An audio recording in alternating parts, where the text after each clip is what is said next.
Un viaje al pasado donde recuerdos y historias se unen en un solo lugar. Soy Daniel Duque. Bienvenidos a Baúl del Oculto.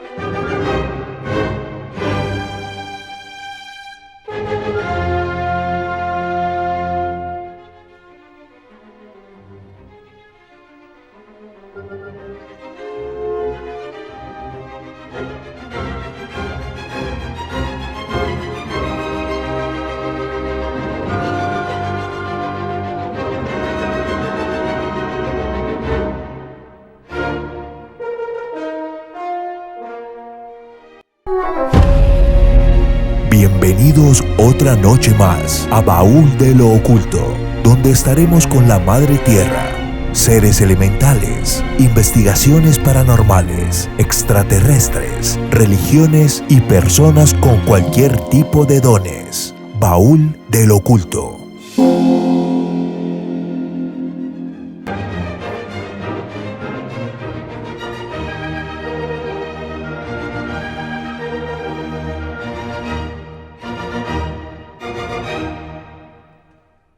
Les narraré las cartas que escribió Vincent Van Gogh a su hermano Theo, más recordadas en la historia. Prefiero morir de pasión que de aburrimiento. El arte es un combate. En el arte es necesario hasta jugarse la piel. He puesto mi corazón y mi alma en mi trabajo y he perdido mi mente en el proceso. Las grandes cosas no se hacen por impulso, sino por una serie de pequeñas cosas unidas. Las pequeñas emociones son las grandes capitanas de nuestras vidas y las obedecemos sin saberlo. A menudo pienso que la noche es más viva y tiene más colores que el día. La normalidad es un camino pavimentado, es cómodo caminar, pero en él no crecen flores. La tristeza durará para siempre, atribuida a sus últimos momentos. Confieso que no sé por qué, pero mirar las estrellas siempre me hace soñar.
Dormitorio en Arles, pintado en 1888, es una representación íntima y personal del espacio que Van Gogh ocupaba en la famosa Casa Amarilla en Arles.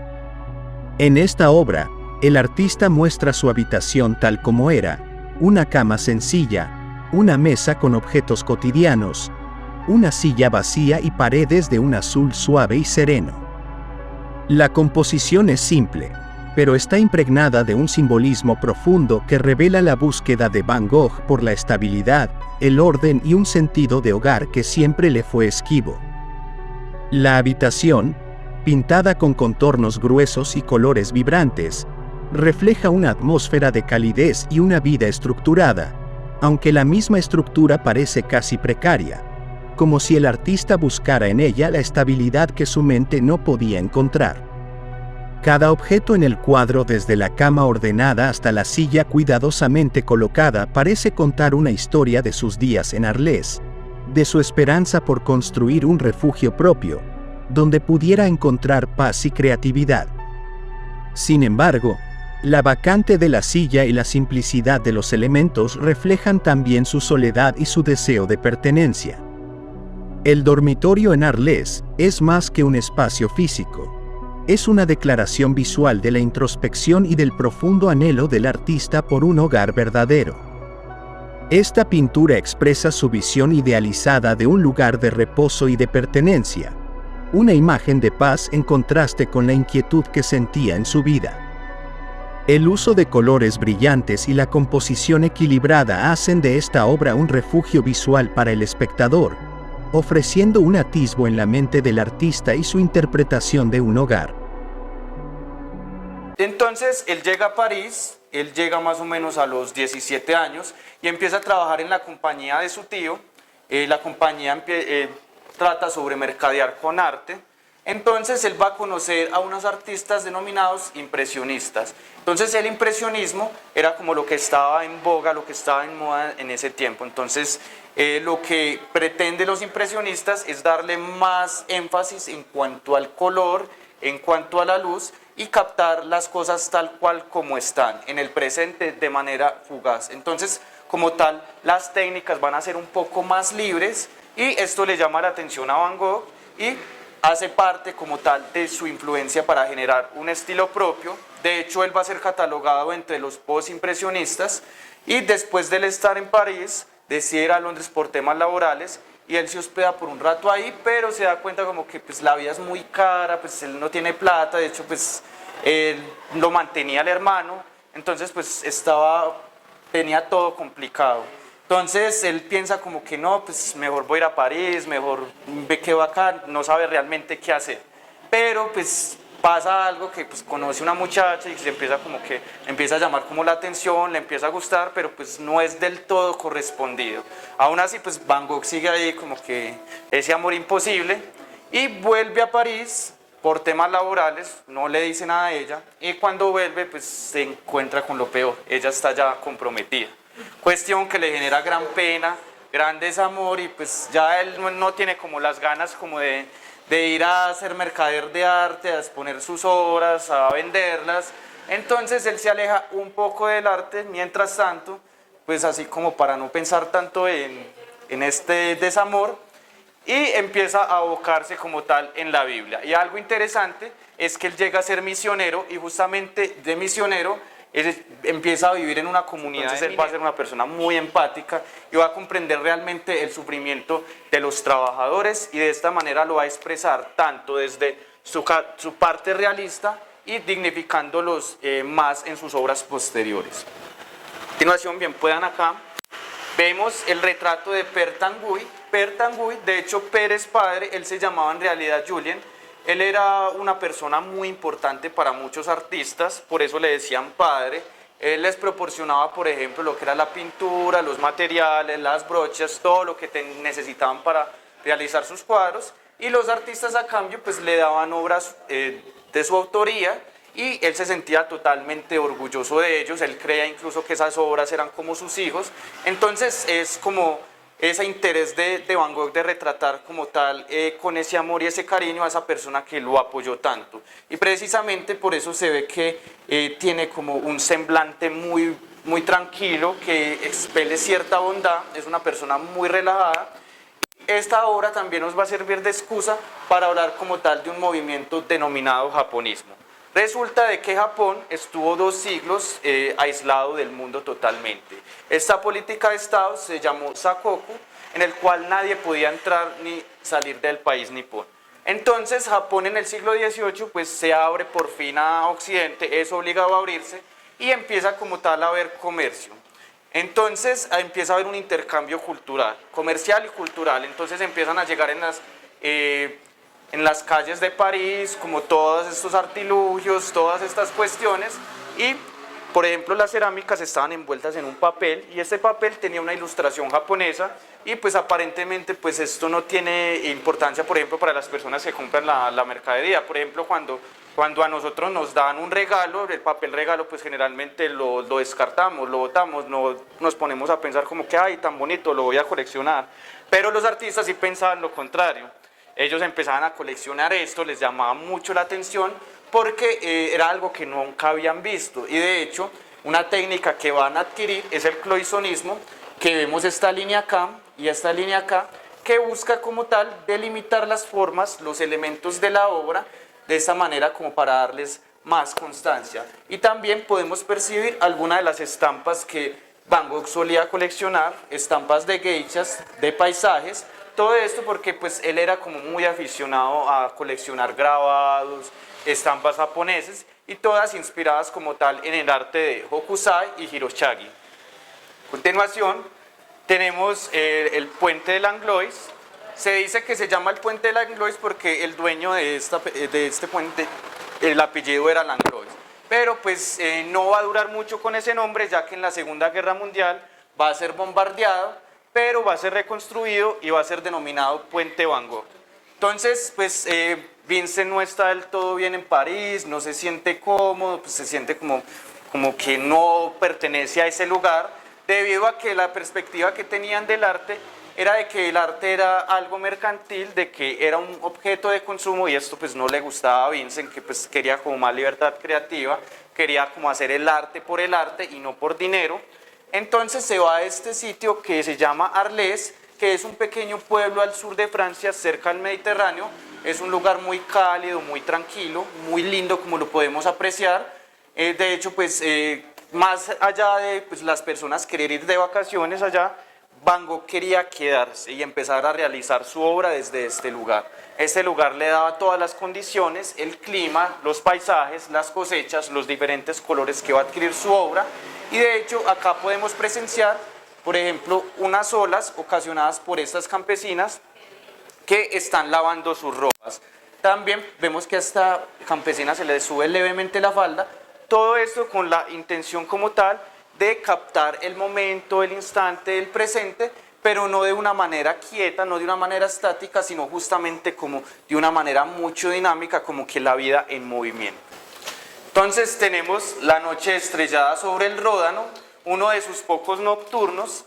De hecho, pues esta obra como tal nos sirve de excusa para hablar de las correspondencias que tuvo con su hermano Theo. Theo va a ser un hermano de mucha ayuda para él. El hermano menor es el que lo apoya económicamente, el que sirve como de confianza, ellos tienen como una relación muy estrecha. Entonces Vincent va a hablar sobre su proceso artístico, sobre su perspectiva sobre el arte, sobre su forma de ver la realidad, y él le habla justamente de este paisaje. El Ródano es este río que vemos acá, y algo que podemos apreciar es justamente ese contraste como entre la luz terrenal, la luz artificial creada por el ser humano. De hecho, estas lámparas ya no se utilizan, eran lámparas de gas y eran el alumbrado público de la época. Y en contraste están las estrellas totalmente inaccesibles, totalmente eternas, pues a comparación como tal de lo humano, y justamente buscaba generar ese contraste como entre luces eternas y la luz como tal más terrenal, más efímera. A continuación, seguimos con esta obra que es El Sembrador. Y como vemos es una obra de mucho color, el sol es totalmente omnipresente. De hecho, los rayos de luz, lo interesante es que no solo emite rayos de tonalidades amarillos, sino que vemos diferentes verdes, diferentes rojos, tirando a anaranjado. Y esta obra originalmente la realizó un artista llamado Millet, y esta obra era más gris. De hecho, era el mismo sembrador, era un sembrador que cuya siembra estaba muerta, un lugar muy inhóspito, muy gris, que incluso parece apocalíptico, pero lo que hace Van Gogh es voltearlo, es darle más vida, y él ya no pretende como tal mostrar las condiciones tan inhumanas en las que se encontraban los campesinos, sino que darle un giro de tuerca y empezar como tal a demostrar la belleza del oficio del campesino. De esta obra podemos hablar de una técnica muy utilizada por Van Gogh que se llamaba impasto, la cual buscaba darle más densidad a la pintura como para generar ese efecto de textura, de tridimensionalidad, de relieve. Él realizaba esto mediante una espátula. Entonces, seguimos como tal a los retratos, y él es un artista que pues no va a ser pues muy famoso en vida, no va a tener el suficiente dinero como para tener acceso a diferentes modelos. Entonces pues ante este problema, ante esta disyuntiva, pues él lo que hace es decirle a las personas pues de su confianza, a sus amigos, a las personas con las que comparte a diario. Entonces en este caso él va a ser muy cercano, Joseph Rawlins, que va a ser el cartero. De hecho pues en este cuadro está como tal estrenando pinta, ya que es como el traje de trabajo que está totalmente nuevo, y pues Van Gogh quiso como retratarlo como para proyectar esa personalidad, esas emociones y ese carácter que definen como tal a Joseph. Lo importante de tener a los modelos y que sean tan accesibles a uno o tan cercanos es que al menos el artista va a tener el conocimiento pleno de cómo es esa persona, y de esta manera él puede retratarlo de una mejor perspectiva. Entonces Joseph va a ser muy cercano a Vincent. De hecho él va a ser el que se encargue de cuidarlo, de visitarlo cuando se corta la oreja. Además de esto pues va a ser como un amigo de copas. Ellos constantemente tomaban en el bar, tomaban un licor que se llamaba absenta, el cual también se le dice duende verde, que tenía una gradación alcohólica de aproximadamente 90%. Entonces pues lo que pasaba era que pues empezaban a hablar y a departir, y lo que percibía Vincent de él es que cuando tomaba era una persona con mucha sabiduría. Entonces le remitía como tal, por ejemplo, a un filósofo, por ejemplo, como Sócrates, o a un escritor como Dostoyevsky. A continuación, bien puedan por acá.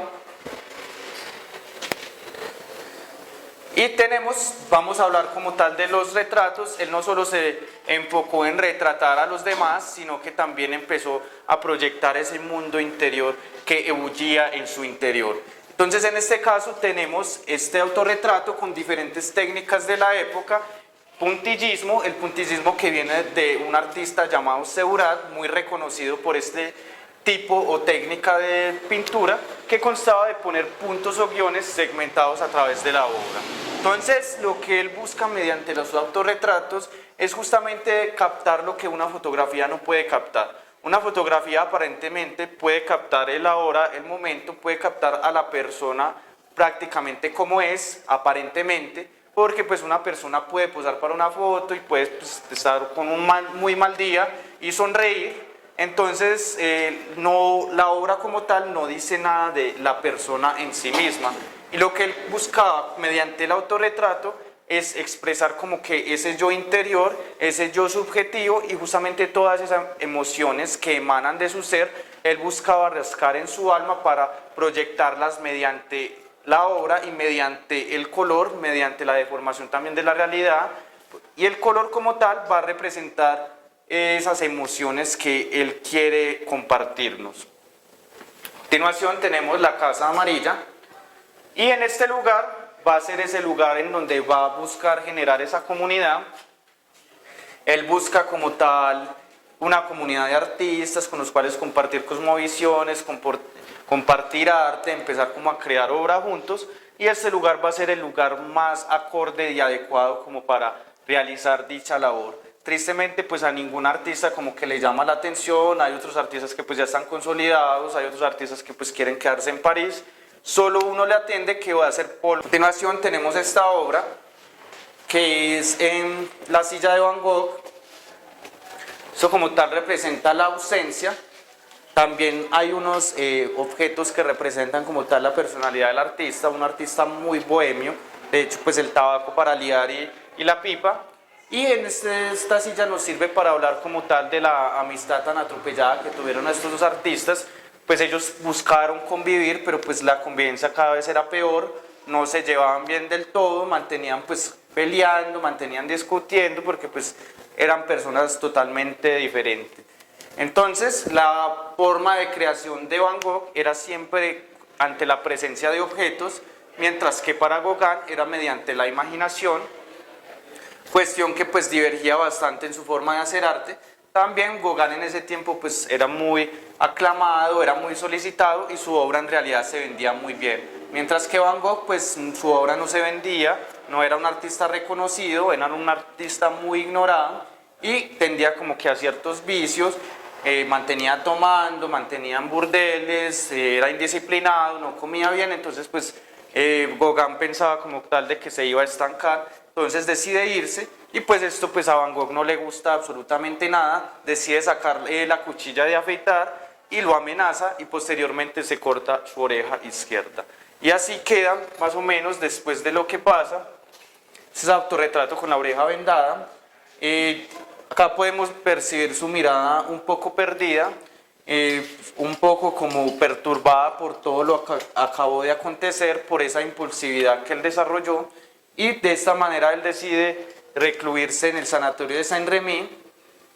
Más o menos dura un año en este lugar y sigue con su intención de pintar. Él no deja para nada pintar, de hecho llegó a realizar prácticamente 1000 obras, y justamente el hecho de que sea tan prolífico, de que haya hecho tantas pinturas, expresa como tal esa forma de evadir la realidad, esa forma como de refugio, y justamente era el lugar en el que se sentía más pleno, era el momento del día en el cual disfrutaba más como todo el hecho de vivir.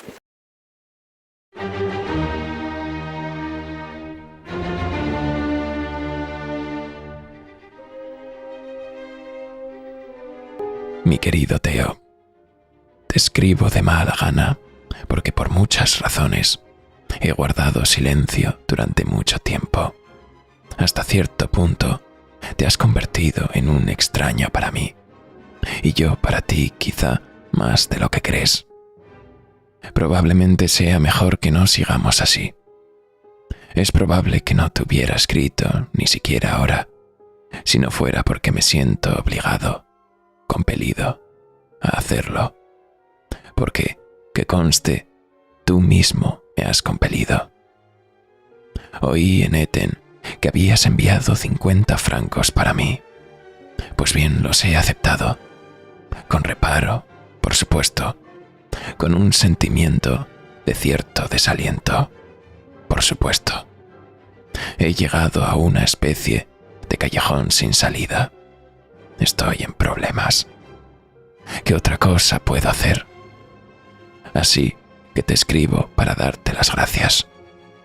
Como sabrás, estoy de vuelta en el Borinaje. Padre dijo que preferiría que me quedara en algún lugar cerca de Eten, pero me negué, y creo que hice bien. Para la familia, me he convertido en un personaje más o menos desagradable y turbio. En todo caso, una mala persona. ¿Cómo podría entonces serle útil a alguien? Así que me inclino a pensar que la mejor y más sensata solución sería que me marchara y mantuviera las distancias, que dejara de ser, por así decirlo, lo que la época de muda es para los pájaros, el tiempo en que pierden sus plumas. Los contratiempos, las desgracias y los tiempos difíciles lo son para nosotros, los seres humanos. Uno puede aferrarse a la época de muda, también puede salir de ella renacido, pero no debe hacerlo en público. La cosa está lejos de ser divertida, no es muy estimulante, y por eso uno debe procurar mantenerse al margen, que así sea. Ahora bien, aunque es una tarea bastante desesperada recuperar la confianza de toda una familia que tal vez nunca se haya despojado por completo de prejuicios y otras cualidades igualmente honorables y respetables, no me falta la esperanza de que poco a poco lenta pero seguramente, pueda restablecerse la buena relación entre unos y otros.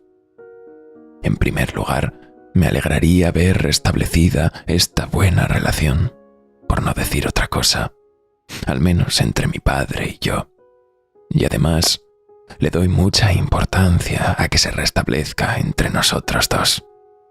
Una buena relación es infinitamente preferible a un malentendido.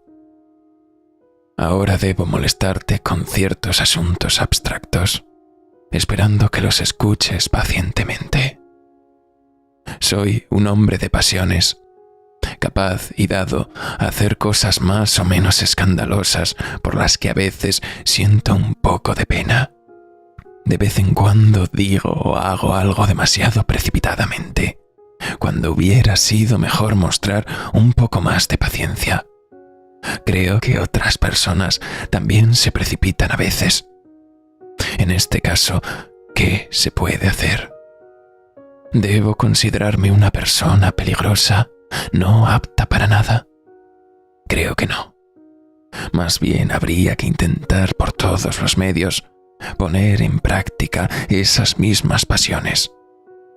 Por mencionar solo una a modo de ejemplo, tengo una pasión más o menos irresistible por los libros y la necesidad constante de mejorar mi mente, de estudiar, si se quiere, igual que tengo la necesidad de comer pan. Tú lo comprenderás. Cuando vivía en otros ambientes llenos de cuadros y obras de arte, concebí una pasión violenta, casi fanática, por esos ambientes, como tú sabes. Y no me arrepiento de ello. E incluso ahora, lejos de casa, siento a menudo nostalgia del país de los cuadros. Recordarás que yo sabía muy bien, y puede que lo sepa todavía, lo que era Rembrandt, o lo que era Millet, o Jules Dupré, o Delacroix, o Millet, o Matthijs Maris. Pues bien, hoy ya no me encuentro en esos entornos, aunque dicen que lo que se conoce como alma nunca muere, sino que vive para siempre, y sigue buscando una y otra vez. Así que en vez de sucumbir a mi añoranza, me dije, tu tierra, tu patria, está por todas partes. Así que en lugar de ceder a la desesperación, elegí la melancolía activa, en la medida en que era capaz de actividad.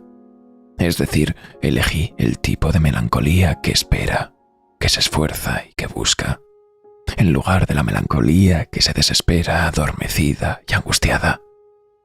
En consecuencia, hice un estudio más o menos serio de los libros a mi alcance, como la Biblia y la Revolución Francesa de Michelet, y luego el invierno pasado, Shakespeare, y un poco de Víctor Hugo y Dickens, y Beecher Stowe, y recientemente Esquilo, y luego varios escritores menos clásicos, unos pocos grandes maestros menores. Sabes, ¿verdad?, que Fabricio y Vida se cuentan entre los maestros menores. Ahora bien, a quien se enfrasca en todo esto, a veces se le considera escandaloso, chocante, que peca más o menos involuntariamente contra ciertas formas, costumbres y buenas maneras. Es una lástima que la gente se lo tome a mal. Tú sabes, por ejemplo, que a menudo he descuidado mi aspecto. Lo admito y también admito que es chocante. Pero mire usted, la falta de dinero y la pobreza también tienen algo que ver, así como una profunda desilusión. Y además, a veces es una buena manera de asegurarse la soledad que uno necesita, de concentrarse más o menos en cualquier estudio en el que uno esté inmerso. Un estudio esencial es el de la medicina. No hay casi nadie que no intente adquirir algún conocimiento sobre ella, que no intente al menos comprender de qué se trata. Y ya ven, yo todavía no sé absolutamente nada al respecto. Y todas estas cosas te absorben, te preocupan, te hacen soñar reflexionar y pensar. Ahora bien, desde hace unos 5 años, no sé exactamente cuánto, he estado más o menos sin empleo fijo, deambulando de un lado a otro. Tú dirás que desde tal o cual época he ido cuesta abajo, me he debilitado, no he hecho nada. ¿Es eso del todo cierto? Lo que es cierto es que a veces me he ganado mi propio mendrugo de pan y otras veces un amigo me lo ha dado por la bondad de su corazón. He vivido como he podido, para bien o para mal, tomando las cosas como venían. Es cierto que he perdido la confianza de varias personas. Es cierto que mis asuntos económicos están en un estado lamentable. Es cierto que el futuro se presenta bastante negro. Es cierto que podría haberlo hecho mejor.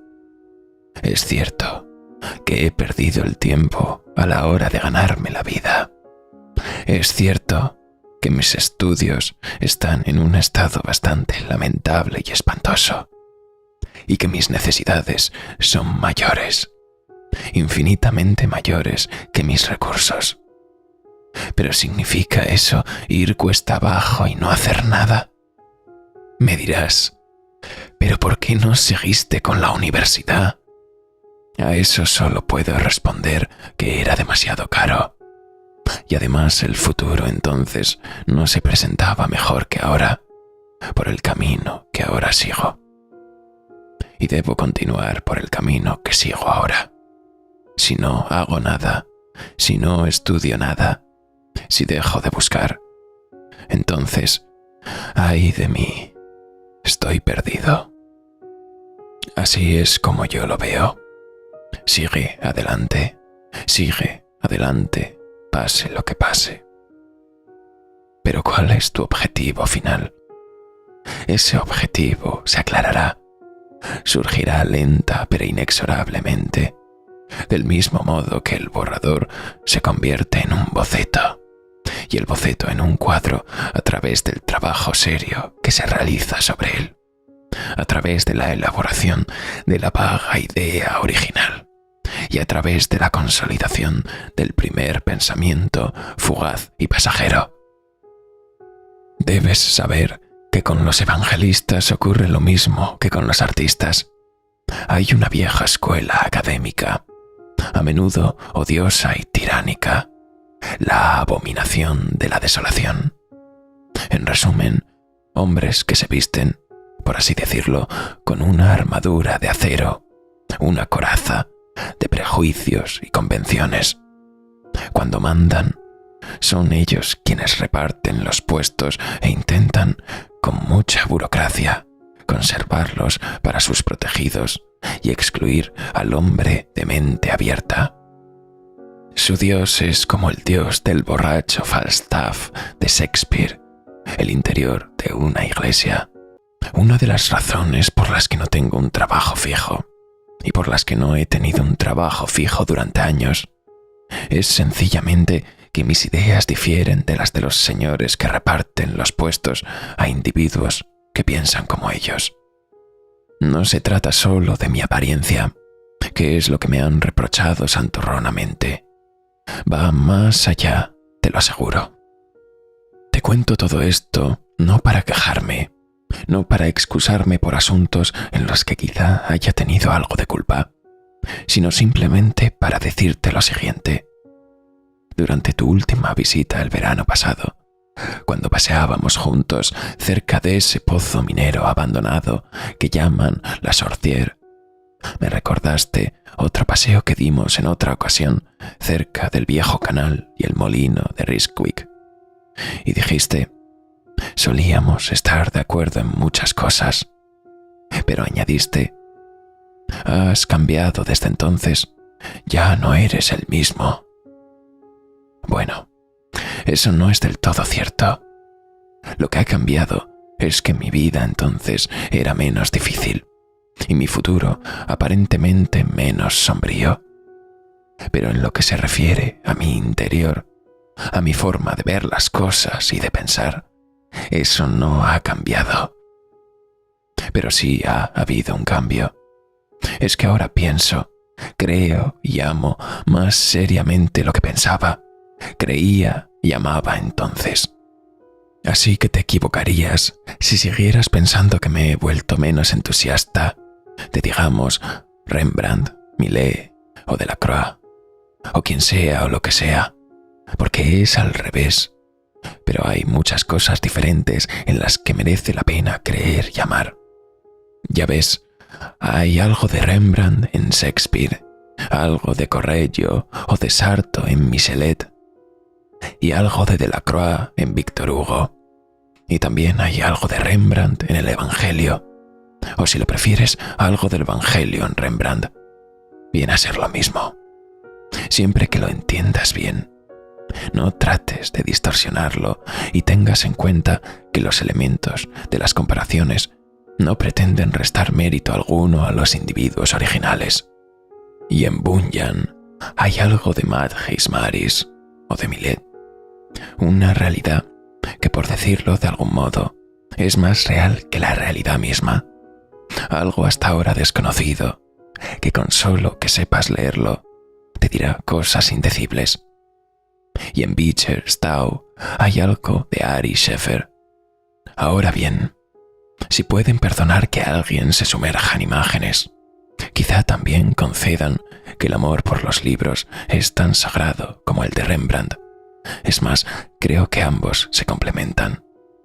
Admiro mucho el retrato de un hombre de Fabritius que contemplamos durante largo rato en la galería de Harlem, un día que dimos otro paseo juntos. Es cierto que también me gusta mucho el Richard Carton de Dickens en su París y Londres de 1793. Y podría señalar otros personajes particularmente apasionantes en otros libros, con un parecido más o menos sorprendente. Y creo que Kent, un personaje del Rey Lear de Shakespeare, es un hombre tan noble y distinguido como esa figura de T.H. de Keyser, aunque se dice que Kent y el Rey Lear vivieron mucho antes. Permítanme que me detenga aquí. Pero Dios mío, qué hermoso es Shakespeare. ¿Quién más es tan misterioso como él? Su lenguaje y su método son como un pincel temblando de emoción y éxtasis. Pero hay que aprender a leer, como hay que aprender a ver y aprender a vivir. Así que, por favor, no penséis que estoy renunciando a nada. Soy razonablemente fiel en mi infidelidad, y aunque he cambiado, soy el mismo. Y lo que acecha mi mente es simplemente esta única pregunta: ¿para qué sirvo? ¿No podría servir o ser útil de alguna manera? ¿Cómo puedo adquirir más conocimientos y profundizar en algún tema? Eso es lo que me ronda por la cabeza.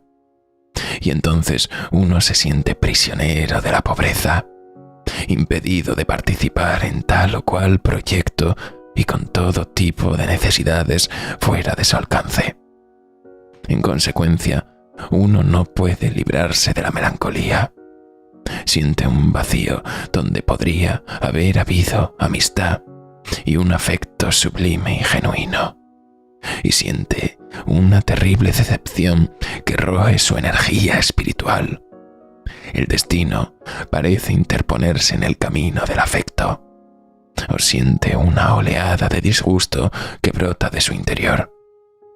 Y entonces uno dice: ¿hasta cuándo, Dios mío? Pues así es. ¿Se puede saber lo que pasa dentro mirando lo que pasa fuera?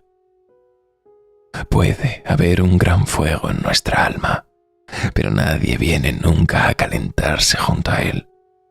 Todo lo que los transeúntes pueden ver es un poco de humo que sale de la chimenea y siguen de largo.